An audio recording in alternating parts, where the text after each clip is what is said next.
कहानी की शुरुआत एक एयरपोर्ट से होती है, जहां की आज की आखिरी फ्लाइट जल्द ही उड़ान भरने वाली थी। दरअसल अभी अभी पूरी ही दुनिया से खबरें आने लगीं कि एक नया वायरस हर ओर फैल रहा है, जिससे कि लोग अजीबोगरीब कारणों से वायलेंट हो रहे हैं और एक दूसरे को ही काट रहे हैं। तो इस आखिरी फ्लाइट के बाद एयरपोर्ट को ही बंद कर दिया जाएगा, जहां की फ्लाइट अटेंडेंट पोला और जेनिस के लिए तैयारियां शुरू कर रही थीं। तो फ्लाइट का मैन कैप्टन फ्रॉस्ट और साथ ही कोपायलट विल्सी उनसे कंफर्म भी करते हैं कि सब कुछ ठीक होना चाहिए, क्योंकि ये उनकी आखिरी फ्लाइट है और वैसे भी इसमें काफी ही कम पैसेंजर्स होने वाले हैं, सो उन्हें मैनेज करना आसान रहेगा। यहाँ विल्सी बताने लगता है कि आज दोपहर से ही उसे अजीब सा महसूस हो रहा है, सो वो अपने साथ कुछ दवाइयां ले आया इन केस उसकी तबीयत कुछ ज्यादा ही बिगड़ जाए। और अब यहाँ से समय होते ही अटेंडेंट्स पैसेंजर्स को प्लेन में चढ़ाने लगती हैं, जहाँ की सबसे पहले जॉर्ज था, जो कि एक टीनेजर है और अकेला ही दूसरे शहर में अपने पेरेंट्स के पास जा रहा है। इसके अलावा एक बूढ़ा कपल बेव और किंस्टन थे, जहाँ की किंस्टन को एक बीमारी है जिस कारण वो बोल और हिल नहीं सकता। इसके अलावा एक आर्मी डॉक्टर शैला, एक बूढ़ी औरत लुई जिसके पास उसकी पालतू बिल्ली है, और एक यंग कपल नील और सुजन, जहाँ सुजन जल्दी माँ बनने वाली है। फ्लाइट अटेंडेंट जैनी कहती भी है कि सब अपनी सीट्स पर वापस आ जाएं। तो एक पैसेंजर हेनरी जल्दी से अपने एक पालतू चूहे के पिंजरे को बॉक्स में डालने लगता है और एक और पैसेंजर राल्फ उसकी मदद कर रहा था कि तभी वो चूहा राल्फ को ही काट लेता है। तो वही वो पिंजरा भी फिट नहीं हो पा रहा था, तो जैने उसे बाकी के सामान एक साथ कार्गो एरिया में रखवा देती है। वही एक और पैसेंजर प्रेस्टन लगातार खांसे जा रहा था, जैसा कि कोपायलट विल्सी को महसूस हो रहा था। अब हर किसी की सीट्स पर आने के बाद फ्लाइट फाइनली उड़ान भर जाती है। हालांकि इसी बीच प्रेग्नेंट कपल और हेनरी के बीच लड़ाई भी हो गई थी, क्योंकि हेनरी अपने पालतू चूहे के साथ आया था। सो जैनी उन्हें शांत करवाती है और हेनरी उसे बताता है कि कैसे असल में वो एक वैज्ञानिक है और उसे लगता है कि पूरी ही दुनिया मैनरलेस होती जा रही है। जैसे कि अभी सिर्फ उसके चूहे को लेकर उस कपल ने उससे लड़ाई कर ली, तो वही अब कुछ और देर बीतने के बाद वे न्यूज कुछ और ज्यादा बढ़ चुकी थी कि एक खतरनाक वायरस दुनिया भर में फैल रहा है और सरकारें सभी को अपने अपने घरों में क्वारंटाइन रहने को कह रही हैं। जहां प्लेन में भी राल्फ, जिसे कि उस चूहे ने काटा हुआ था, अब वो काफी ही अजीब तरह से बिहेव करने लगता है और जैना उसे दूर से देखती भी है कि कैसे वो अपनी सीट पर बैठकर अजीब सी आवाजें निकाल रहा है। तो वो भागकर उसे देखने जाती है कि अब राल्फ उस पर ही उल्टी कर देता है और साथ ही में वो जोर जोर से चिल्ला भी रहा था कि पता नहीं उसे क्या हो रहा है और वो अभी प्लेन को लैंड करवा दे। सो पोला भी अब टावल के साथ आकर जैनी के साथ उसे संभालने लगती है। तो वहीं किसी ने ध्यान नहीं दिया कि नीचे से लुई की कैट आकर उसके प्यू को खा रही थी, जहां जैनी पोला को राल्फ के पास छोड़ खुद को साफ करने जाती है। मगर अब तक राल्फ पूरी तरह से बदल चुका था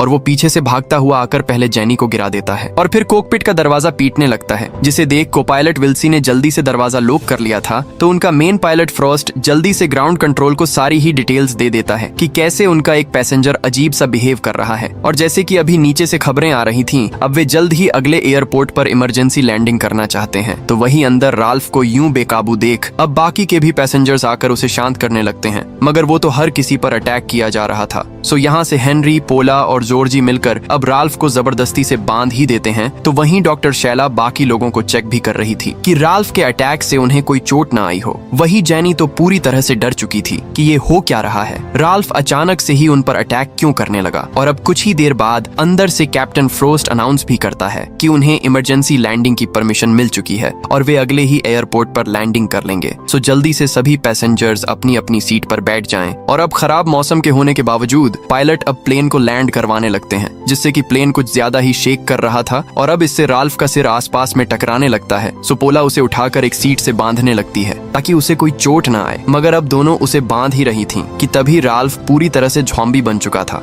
वो पोला के चेहरे को ही खाने लगता है और फिर वो उठकर जेनी पर अटैक करने ही वाला था कि तभी बाकी के लोग उसे पीछे से पकड़ लेते हैं। लेकिन क्योंकि वो अब किसी के भी काबू में नहीं आ रहा था, इसीलिए आखिरकार सब मिलकर उसे बाथरूम में बंद कर देते हैं। वहीं अब तक प्लेन लैंड हो चुका था। सो डॉक्टर शैला जल्दी से इमरजेंसी किट से पोला के चेहरे को एक स्कार्फ से बांध देती है ताकि उसे बचाया जा सके। यहाँ वो कहती भी है कि उसकी ये बैंडेजेस टेम्परेरी ही है और उन्हें जल्द से जल्द पोला को हॉस्पिटल ले जाना होगा। तो वहीं अंदर पायलट फ्रोस्ट को बताया जाता है कि वे अपने प्लेन से बाहर ना निकले, मगर फ्रॉस्ट उनकी बात नहीं मानता और रूल्स को तोड़ते हुए गेट्स की ओर प्लेन को ले जाता है, क्योंकि अंदर पोला और राल्फ दोनों की ही जान के खतरे में थी। वहीं एयरपोर्ट पर मौजूद स्टाफ में से एड उन्हें देख लेता है और उनके दरवाजे को खोल अब उन सबको एक एक कर बाहर निकालने लगता है, जहां तक अंदर कैप्टन फोस्ट विल्सी के साथ मिलकर बाथरूम के दरवाजे को पकड़े हुए था और तब तक बाकी के पैसेंजर्स यहां से निकलने लगते हैं। मगर बेव और किंस्टन अभी भी अंदर ही थे, क्योंकि किंस्टन हिल नहीं सकता था। सो वे किसी और से मदद का इंतजार करने लगते हैं। तो वहीं बाहर कैड सबको बाहर निकाल ही रहा था कि अब उसे सारे ही गेट्स लॉक्ड मिलते हैं, जो कैड के लिए भी वियर्ड था क्योंकि आज वो अकेला ही एम्प्लॉय यहाँ बचा हुआ था। सो वो बाकी लोगों के साथ दूसरे गेट्स की ओर भागने लगता है,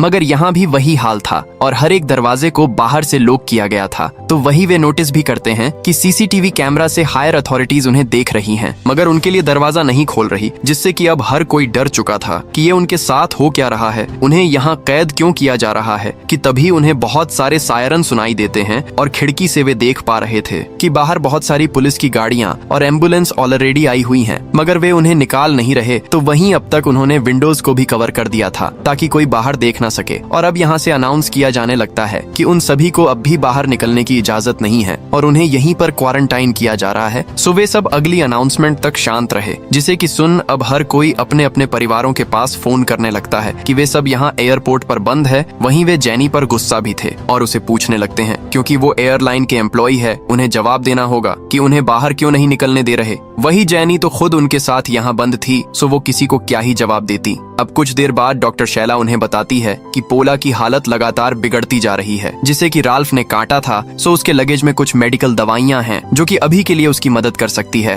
और उन्हें अभी ही प्लेन के कार्गो एरिया में जाकर उसका सामान वहां से लाना होगा। सो यहाँ से जेनी और कुछ और मेल पैसेंजर्स के साथ प्लेन में जाकर शैला का लगेज लेने जाते हैं। वहीं अब तक हर ओर लाइट्स बंद होने लगी थी, तो एडली फ्लैश से प्लेन के अंदर जाते हैं, मगर यहाँ अब उनका कैप्टन फ्रॉस्ट और कोपायलट विल्स कहीं नहीं थे, जो कि बाथरूम का दरवाजा पकड़े हुए थे। सो जेनी डरते हुए दरवाजा खोलती है, मगर यहाँ तो चारों ओर खून बिखरा पड़ा था। वहीं रास भी अंदर नहीं था, यानी कि वो किसी तरह से बाहर निकल गया और उसने पायलट और कोपायलट को काट ही लिया। सो अब वे डरते हुए आगे जाने लगते हैं और यहीं पर उनका ध्यान किंस्टन पर भी जाता है, जो कि अब अकेला ही बैठा था क्योंकि वो हिलडुल नहीं सकता। और वे सब डरते हुए उससे पूछने भी लगते हैं कि उनके जाने के बाद यहाँ क्या हुआ, उनके पायलट कोपायलट और उसकी पत्नी कहाँ गए, मगर किंस्टन कुछ भी बोल नहीं पाता। सो एडली जल्दी से हैज को खोलकर को एरिया में घुस जाता है, जहाँ जेनी डॉक्टर शैला का बैग उठाती है तो नील अपने बैग से गन निकाल लेता है ताकि कोई प्रॉब्लम होने पर वो अपनी पत्नी को बचा सके। यहाँ वे ये भी देखते हैं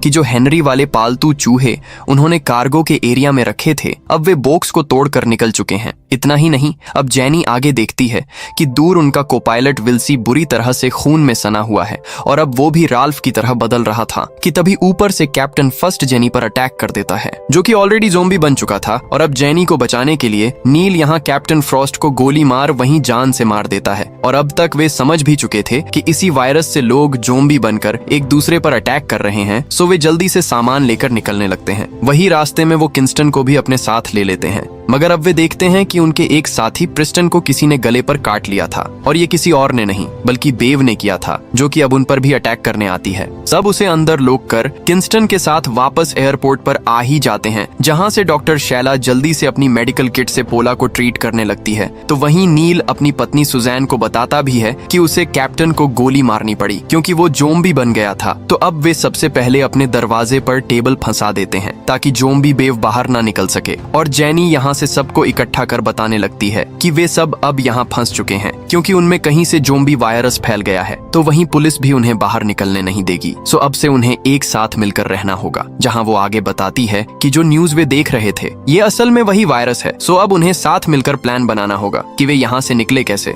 ताकि वे अपने अपने परिवारों के पास जा सके। तो वहीं अब तक किंस्टन को ऊपर चूहा दिखाई देने लगता है जिसकी लाल आंखें थीं, मगर वो बोल नहीं सकता। सो वो चूहा अब उसके सिर पर कूदकर उसे काट ही लेता है, जिसे कि बाकी सब ने भी देख लिया था। और अब वे उस चूहे को पकड़कर किंस्टन को ट्रीट करने लगते हैं, मगर उन्हें पता था कि शायद से उस चूहे से वो वायरस किंस्टन में भी चला गया होगा। और चूंकि पोला को भी पहले राल्फ ने काटा था, तो वे उन दोनों को ही कंटेनर में बंद कर देते हैं कि अगर वे ज़ोंबी में ट्रांसफॉर्म भी हो तो भी वे बाकी लोगों को काट ना सके। वहीं एड उस चूहे को निकाल कर देखता है कि उसके पैर में एक टैग लगा हुआ था, यानी कि ये कोई नॉर्मल चूहा नहीं बल्कि इस पर तो किसी लैब में एक्सपेरिमेंट्स हुए थे। और चूंकि इन चूहों को हेनरी ही इस प्लेन में लाया था, तो सब उसे पूछने लगते हैं कि क्या उसी ने ये वायरस हर ओर फैलाया है, मगर हेनरी इसके लिए साफ साफ मना कर देता है। वही जेनी को भी ये याद था कि हेनरी ने उसे शुरू में बताया भी था कि वो एक वैज्ञानिक है और एक लैब में काम करता है, मगर हेनरी उसे अकेले में यकीन दिलाता है कि अगर वो लैब रेट प्लेन में लाता तो एयरपोर्ट सिक्योरिटी उसे पकड़ ही लेती।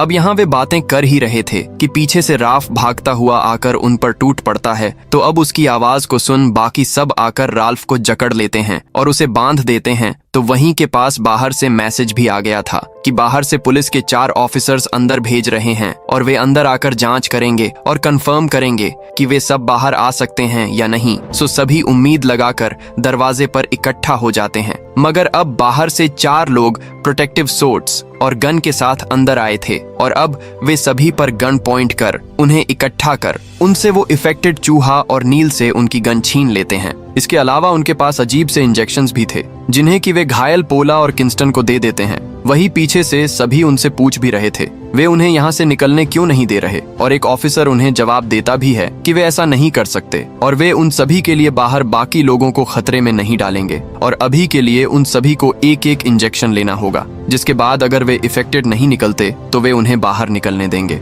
अब हर कोई डरा हुआ था कि पता नहीं इन इंजेक्शंस में ऐसा होगा क्या। सो लुई सबसे पहले इंजेक्शन लगवाने को तैयार हो जाती है कि तभी उसकी पालतू बिल्ली अब उसे ही काटकर भाग गई थी। दरअसल वो शुरू में राल्स के पास गई थी जिससे कि वो भी इफेक्टेड हो गई। सो अब सारे ही ऑफिसर्स बिल्ली पर गोलियां चलाने लगते हैं, मगर वो बिल्ली निकल ही जाती है। तो वहीं पीछे से किंस्टन अब पूरी तरह से ज़ॉम्बी बन चुका था और वो एक ऑफिसर पर अटैक कर उसे काट ही लेता है, जिसके बाद जल्दी से दूसरा ऑफिसर किंस्टन को गोली से मार अब अपने घायल साथी को लेकर बाहर जाने लगता है। मगर अब उन्हें भी बाहर से लॉक कर दिया गया था, मगर चूंकि उनके पास गन्स थी सो वे शूट कर दरवाजे को तोड़ देते हैं और उन्हें बाहर निकलते देख एक और पैसेंजर उनके पीछे पीछे चला जाता है। मगर बाहर निकलते ही अब पुलिस अपने ही साथियों पर शूटिंग शुरू कर देती है, जिसमें कि सिर्फ एक ही ऑफिसर बच पाया था और वो वापस से अंदर आ जाता है। सो सभी उसे अंदर खींच अब उसे पूछने लगते हैं कि बाहर चल क्या रहा है। तो वहीं अब तक अंदर दूसरे ज़ॉम्बीज़ की आवाज आने लगी थी। सो सभी जल्दी से भागकर एक कंटेनर में खुद को लॉक कर लेते हैं। तो वही नील भी अब तक ज़ॉम्बीज़ में कन्वर्ट हो रहा था, तो बाकी के लोग उसकी पत्नी सुजन को उसे दूर हटाते हैं। वही अंदर आकर डॉक्टर शैला सभी को बताती है कि जो इंजेक्शंस वे ऑफिसर उन्हें लगाने के लिए अंदर लाए थे वे सब अलग अलग हैं, यानी कि अभी तो बाहर डॉक्टर्स को भी नहीं पता कि इस वायरस को कैसे खत्म किया जाए और वे उन सभी को अलग अलग इंजेक्शंस देकर टेस्ट कर रहे थे कि कौन सी दवाई इस वायरस को रोक सकती है। सो अब गुस्से में हेनरी एक गन उठाकर उस घायल ऑफिसर से पूछने लगता है कि उनके इरादे क्या थे और ऑफिसर बता भी देता है कि असल में तो अभी तो बाहर भी किसी को नहीं पता कि इस वायरस को कैसे रोका जाए, इसलिए ही वे अलग अलग तरह के एंटीडोट बना रहे हैं जिन्हें कि वे इफेक्टेड लोगों पर ट्राई करेंगे कि उनमें से कुछ तो काम कर ही जाए। यहाँ वो आगे बताता है कि अब तक सरकार को सिर्फ इतना ही पता चल पाया कि ये वायरस नॉर्मल नहीं बल्कि बायो इंजीनियर्ड है। दरअसल एक सीक्रेट कल्ट ग्रुप है जिसने कि चूहों पर एक्सपेरिमेंट कर ये नया वायरस बना लिया और फिर इसे दुनिया भर में फैलाने लगे। सो सरकार इसी का एंटीडोट ढूंढने की कोशिश कर रही है और ये कहकर अब वो ऑफिसर खुद ही ज़ॉम्बी बनने से बचने के लिए खुद को गोली मार लेता है, जिसे कि अब हर कोई डर चुका था और उन्हें पता था कि बाहर पुलिस कभी उन्हें निकलने नहीं देगी और उन पर तरह तरह की दवाओं से एक्सपेरिमेंट करेगी। सो अब उन्हें खुद से ही यहाँ से निकलना होगा। तो एड यहाँ से सुझाव देता है वो कई सालों से इसी एयरपोर्ट पर काम करता आया है, तो यहाँ से एक अंडरग्राउंड टनल बना हुआ है जिससे कि ड्रेनेज का पानी बाहर निकलता है और वे नीचे जाकर उसी टनल से बाहर निकलने की कोशिश कर सकते हैं। जहाँ वो बता ही रहा था कि ऊपर से विल्सी आकर उसका हाथ पकड़ लेता है। तो वही अब तक उनकी गन भी अटक गई थी। वे विल्सी को बचाने के लिए ऊपर वाला बटन दबा देते हैं और अब कंटेनर ऊपर जाकर विल्सी को पूरी तरह से क्रैश कर देता है और सभी जल्दी से बाहर निकल अब उसी अंडरग्राउंड टनल की ओर जाने लगते हैं जहाँ एड उन्हें रास्ता दिखा रहा था। तो वहीं जेनी नोटिस भी करती है कि उनका एक साथी हेनरी कहीं गायब हो चुका है। तो वहीं अब उन्हें निकलते हुए ज़ॉम्बी की आवाज भी आ रही थी। सो वे सब जल्दी जल्दी से भागने लगते हैं, जबकि दूसरी ओर हेनरी अकेला ही एक बैग से गन निकालता है, यानी कि उसका कोई सीक्रेट प्लान है जिसके बारे में बाहर किसी को भी नहीं पता। तो वहीं अब तक भागते हुए जेनी को वर्कर पोला मिलती है जो कि अब तक ज़ॉम्बी बन चुकी थी। तो अब जेनी बिना किसी हेसिटेशन के उसे एक लोहे की रेंच से बार बार मारकर नीचे फेंक ही देती है, जिसके बाद सभी एक ऑफिस में आकर इसी एयरपोर्ट के मैप को देखने लगते हैं जहाँ की उन्हें उस ड्रेनेज वाले टनल का रास्ता मिल ही गया था। तो वहीं जॉर्ज बताता है कि उसने भागने से पहले हेनरी का बैग उठा लिया था और अब उसमें से कुछ अजीब से डॉक्यूमेंट मिले हैं जिनमें कि लैब में कोई खतरनाक एक्सपेरिमेंट किया गया था। तो वहीं इस बैग में एक मिस्टीरियस बॉक्स भी है। यहाँ वो इसे देख ही रहे थे कि अब तक सुजन और नील, जो कि ऑलरेडी ज़ॉम्बी बन चुके हैं, अब वे उन तक पहुंच ही जाते हैं, मगर वे कुछ भी कर पाते उसके पहले ही हेनरी वहां आकर दोनों को शूट कर देता है। मगर इसी बीच एक ज़ॉम्बी ने हेनरी को भी काट लिया था। तो जॉर्ज अब तक हेनरी का वो सीक्रेट बॉक्स खोल ही देता है, इसमें कि अब उसे बहुत से इंजेक्शंस और दवाई मिलती है, और हेनरी फाइनली उसे देख एक्सेप्ट कर ही लेता है कि असल में वही था जो उन एक्सपेरिमेंट वाले चूहों को प्लेन में लाया। दरअसल वो एक सीक्रेट गर्ल्ड ग्रुप का मेंबर है, जिन्हें की लगता है कि हम इंसान पृथ्वी ग्रह को तबाह कर रहे हैं। तो कुछ वैज्ञानिकों ने मिलकर एक सीक्रेट गर्ल्ड ग्रुप बनाया, जिनका की मुख्य उद्देश्य था कि वे पृथ्वी से इंसानों को ही खत्म कर दें, और हेनरी भी उनमें से एक था। सो उन्होंने चूहों पर लैब में एक्सपेरिमेंट्स किए और फाइनली इंसानों को ज़ॉम्बी बनाने वाला वायरस ढूंढ ही निकाला, जिससे कि वे वायलेंट होकर एक दूसरे को काट कर मर जाएं और पृथ्वी से इंसानों का सफाया हो जाए। अब हेनरी गन पॉइंट कर कहता भी है कि वे उसे उसकी दवाइयां दे दें, जो कि इस बीमारी का एंटीडोट है, वरना वो जॉर्ज को यही मार डालेगा। अब हेड उसे रोकने भी आता है, मगर हेनरी ने उसे भी गोली मार दी थी। तो अब जेनी डरते हुए उसे उसका एंटीडोट दे ही देती है, जहां हेनरी आगे बताता है कि उनका कर्ट ग्रुप हर ओर फैला हुआ है और इसलिए ही वो सिक्योरिटी को बाईपास कर चूहों को प्लेन में ला पाया था। इसके अलावा उनके मेंबर्स मिलकर अब तक पूरी ही दुनिया भर में इस वायरस को फैला चुके हैं। सो अब कोई कुछ भी कर ले, कोई कभी भी ज़ॉम्बी एपोक्लिप्स से पृथ्वी को बचा नहीं पाएगा। और अब हेनरी खुद निकलने के लिए जॉर्ज को होस्टेज बनाकर अब उस मैप को उठाकर वहां से भाग जाता है, जहां की पीछे जेनी और शैला ही बची थी, और वे दूसरे रास्ते से अंडरग्राउंड टनल को ढूंढने निकलती है। मगर यहाँ तो और भी ज़ॉम्बी थे और वे किसी तरह से एक एक को मारने लगती हैं, मगर उनके सारे ही साथी अब तक ज़ॉम्बी बन चुके थे और वे उन सबसे लड़ नहीं सकती। तो दोनों भागकर एक रूम में छपती है, जहाँ की शैला बताती भी है कि वो भागने से पहले ऑफिसर के पास से थर्मल गोगल्स ले आई थी, सो वे इसके इस्तेमाल से अंधेरे में भी देख पाएंगे और यहाँ से निकल पाएंगे।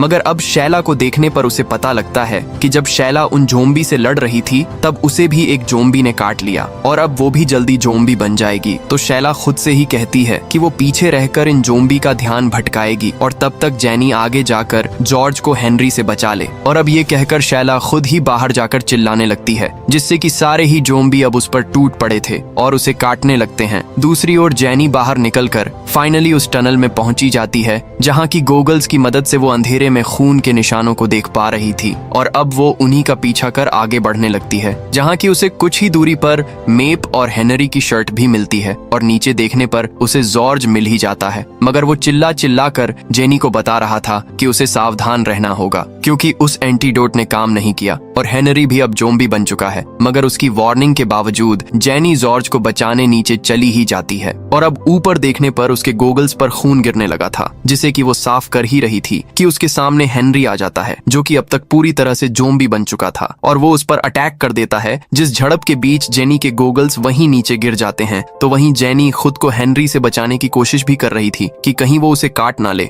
और अब उन्हें लड़ते देख जॉर्ज गोगल्स को पहनकर अब हेनरी की गन उठा लेता है और हेनरी पर शूटिंग करने लगता है। तो वहीं अब उससे फ्री होकर जेनी फिर से गोगल्स पहनकर उसी लोहे की रेंच से बुरी तरह से हेनरी को मार डालती है, क्योंकि उसी की वजह से ये सब हुआ। मगर अब तक ऊपर आग लग चुकी थी और दोनों समझ जाते हैं कि इस वायरस को बढ़ने से रोकने के लिए पुलिस इस पूरे ही एयरपोर्ट को जला रही है। सो उन्हें जल्दी से यहाँ से निकलना होगा, वरना वे यहीं जलकर मारे जाएंगे। तो वहीं जॉर्ज भी अंधेरे में जाने से डर रहा था, तो जेनी उसे वहीं गोगल्स दे देती है और दोनों फाइनली टनल में घुसकर बाहर निकलने लगते हैं, जबकि ऊपर से अब धमाकों की आवाजें बढ़ती जा रही थीं, यानी कि वे एयरपोर्ट पर बम्स गिरा रहे हैं। और जॉर्ज इसी बीच देख लेता है कि असल में हेनरी ने लड़ते हुए जेनी को भी काट ही लिया था और अब वो भी धीरे धीरे बीमार होती जा रही है, मगर वो उसे छोड़कर आगे नहीं बढ़ता। तो अब जेनी जॉर्ज को बचाने के लिए उसके पीछे पीछे दर्द में चलने लगती है और आखिरकार वे टनल के एग्जिट तक आ पहुंचते, मगर इसे भी लोहे की बार से ब्लॉक किया गया था। और चूंकि जॉर्ज अभी बच्चा ही है तो वो उनमें से होकर निकलने लगता है, जबकि पीछे से जेनी, जो कि अब पूरी तरह से ज़ॉम्बी बन चुकी थी, अब वो बाहर से निकलकर उसे काटने की कोशिश करने लगती है। मगर जॉर्ज की अच्छी किस्मत कि वो बार्स के पार नहीं जा पाती और जॉर्ज फाइनली बचकर निकल ही जाता है, जहां उसे पता था कि अब अंदर से कोई और बाहर नहीं आने वाला। वही हेनरी के बाकी साथियों ने पूरी दुनिया भर में ये वायरस फैला दिया है, जिसका अभी तक भी कोई एंटीडोट नहीं बना, और अब वो पूरी तैयारी के साथ अकेला ही पैदल अपने घर की ओर निकल पड़ता है। और इसी के साथ इस मूवी का एंड हो जाता है। दोस्तों, आपको ये फिल्म कैसी लगी? लाइक और कमेंट करके जरूर बताएं। मिलते हैं अगली वीडियो में।